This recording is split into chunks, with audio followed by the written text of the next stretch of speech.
Late one night, I heard a strange noise coming from the front of my house. I opened the door. No one was there, but on the doormat sat this mysterious box. So I stared at it for a long time, not sure if I should touch it. There were some strange hieroglyphs written around its knobs and switches. I had no idea what it was, but I brought it inside anyway. It gave off a curious feeling. And I am a curious person, so I flipped on one of its switches. Out came this array of very high frequencies. So I started messing with the dials, not knowing at all what I was doing. I later found out I was actually sending out interdimensional hailing frequencies, a beacon for alien life forms. I had inadvertently set in motion a very powerful, mysterious energy.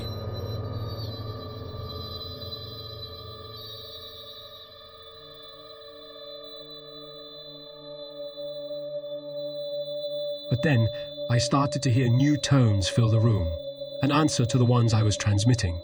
These were coming in from somewhere else. It was like the notes were trying to coalesce into a melody.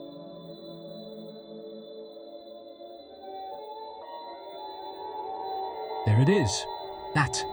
So I leaned into it, but got sucked into this spiral vortex.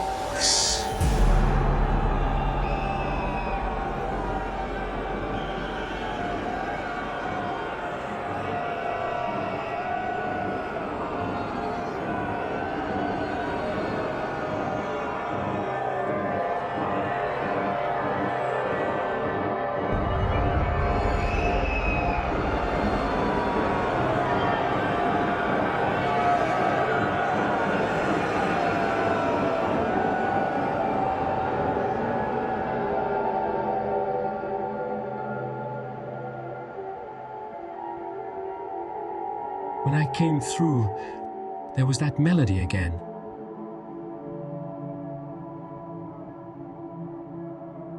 Mutating.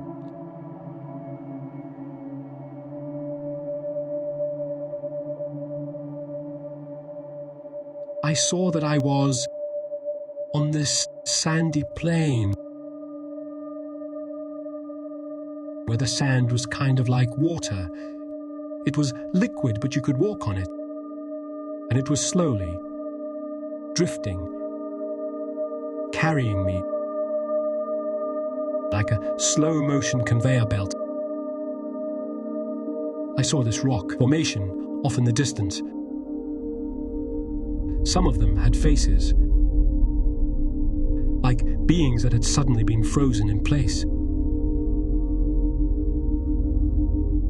And I was being drawn in by the water, floating under this collection of large boulders. One of them looked like it had a door in it that wanted to open.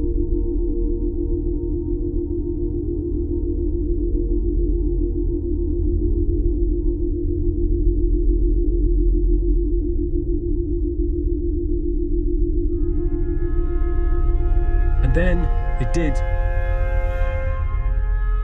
with that melody again. Even with that same weird note in it.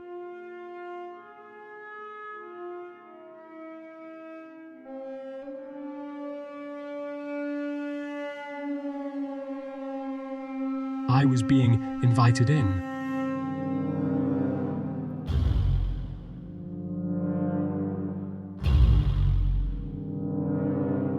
The air inside felt heavy.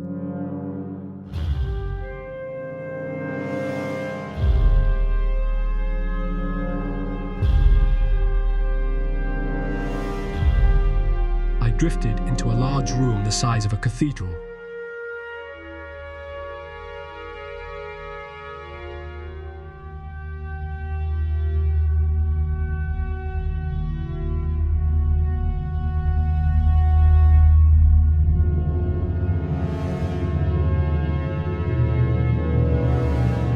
which led to another massive room.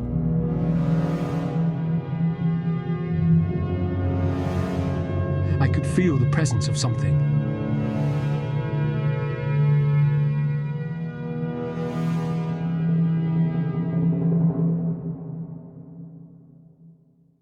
And then they revealed themselves.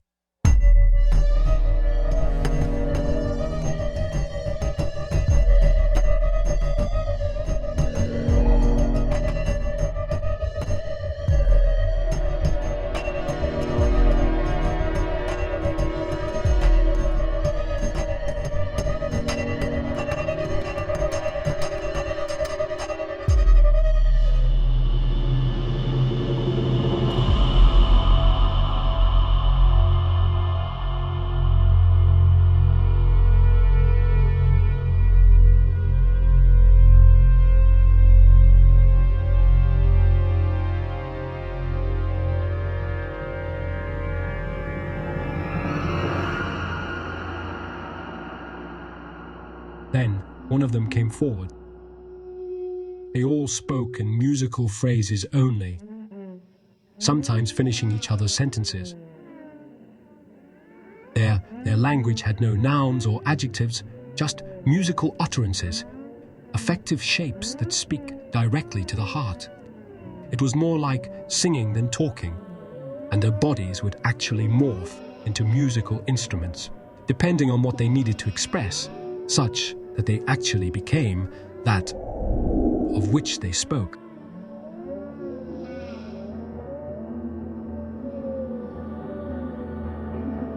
The horn players are the keepers of their oral history. They attend and musically articulate all significant events. In this fashion, they began to tell me about their tragic yet heroic history of famine, drought, biological warfare,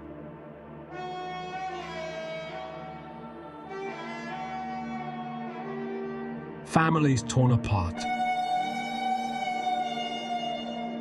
aerial bombardment, terrestrial destruction,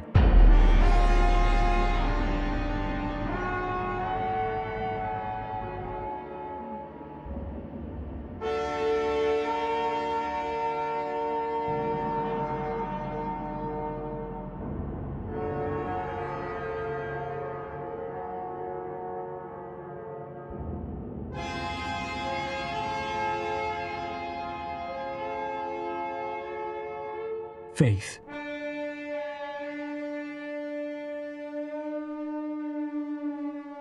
and agony.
Once my body had absorbed the feeling of their deep history, they went on to describe the physics of their ephemeral dimension, which is quite different than ours.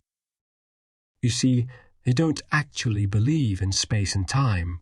As they see it, All things are rolled up into the present moment and resonated into existence by very specific sound frequencies and harmonic ratio. They also don't use the concept of subatomic particles. To them, creation is based on circular energy waves, rings of sorts that come together and interlock in spherical braiding patterns that form matter. Matter that can drift in and out of existence at any given moment. Hence, their name, the Ephemerians. And there is only one physicist in our realm who actually speaks their language. His name is Dr. Trost, and I consulted him later, and he explained it all to me in their sort of petroglyphic, musical, mathematical language. He had this to say.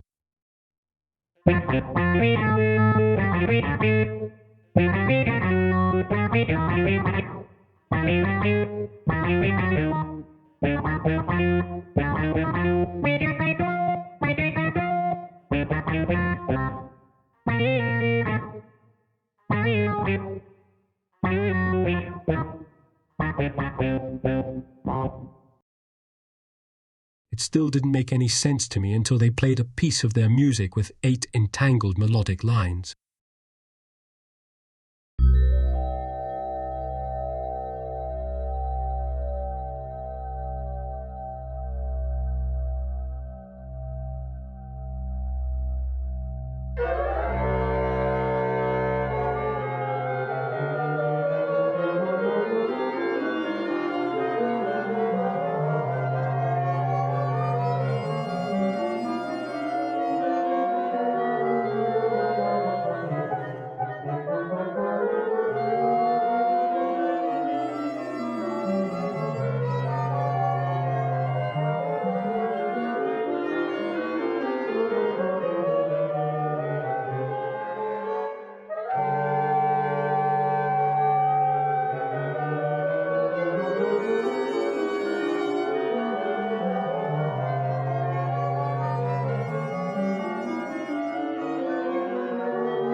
The time of my visit was coming to an end, but before that happened, a child came forward with a musical offering, an invitation to return.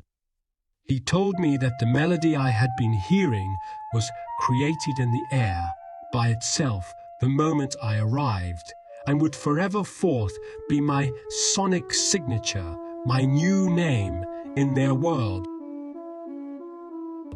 Then the women came forth and carried me on the final leg of my journey, back through the portal.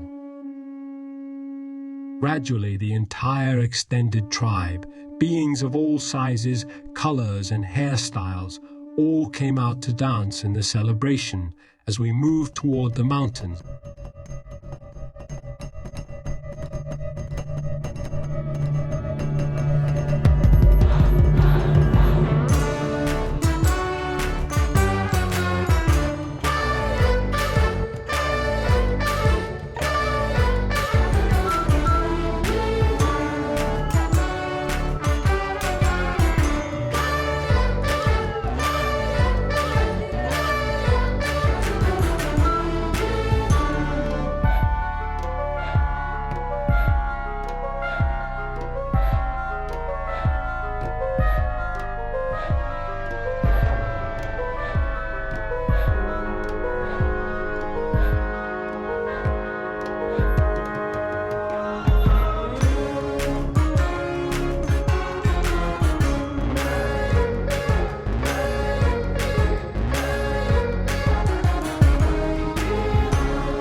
They carried me to the mouth of the portal. The journey home was much different than that spiral vortex that carried me here.